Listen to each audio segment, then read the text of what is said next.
ত্রয়োদশ জাতীয় নির্বাচনকে সামনে রেখে সারা দেশে নির্বাচন কার্যালয়গুলো এখন ভোট কেন্দ্রের তালিকা তৈরি, নিরাপত্তা ব্যবস্থা ও অবকাঠামোগত সংস্কারের তালিকা তৈরিতে ব্যস্ত। এরই অংশ হিসেবে চট্টগ্রামের 277টি ভোট কেন্দ্র মেরামতে বরাদ্দ চাওয়া হয়েছে। একই সঙ্গে নির্বাচনী এলাকার সীমানা নির্ধারণ, ভোটার তালিকা হালনাগাদ সহ নানা আনুষঙ্গিক কাজে ব্যস্ত চট্টগ্রাম জেলা নির্বাচন কার্যালয়ের কর্মকর্তারা। চট্টগ্রাম থেকে অমিত দাসের ক্যামেরায় মৃন্ময় বিশ্বাসের প্রতিবেদন। ত্রয়োদশ জাতীয় নির্বাচনী উত্তাপের আঁচ লেগেছে দেশের তৃণমূল নির্বাচন কমিশনগুলোতে।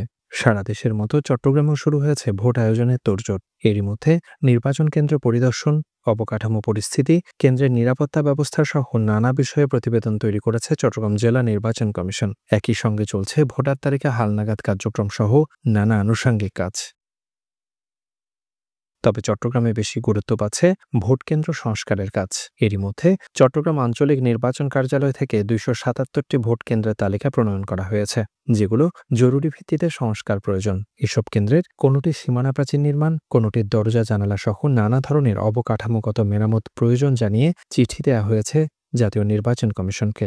নির্বাচন কমিশনের নির্দেশনার প্রেক্ষিতে আমরা সম্ভাব্য ঝুঁকিপূর্ণ বা আপনার মেরামতযোগ্য এই কেন্দ্রগুলোকে আমরা একটা তালিকা প্রেরণ করেছি এবং আমাদের কর্তৃপক্ষ সেটা যারা বিভিন্ন ডিপার্টমেন্ট আছে তাদেরকে সেই তালিকাটা দিয়েছে যাতে প্রয়োজনীয় মেরামতের ব্যবস্থা গ্রহণ করে। চট্টগ্রাম শিক্ষা প্রকৌশল অধিদপ্তরের কর্মকর্তারা জানান, মাধ্যমিক বিদ্যালয়ে যেসব ভোট কেন্দ্র হবে ওইগুলো প্রাক্কলন করে ঢাকায় পাঠানো হয়েছে। বেশিরভাগই ভোট কেন্দ্র প্রাইমারি স্কুলে হয়, আর প্রাইমারি স্কুলের কাজগুলো কিন্তু দেখে এলজিডি।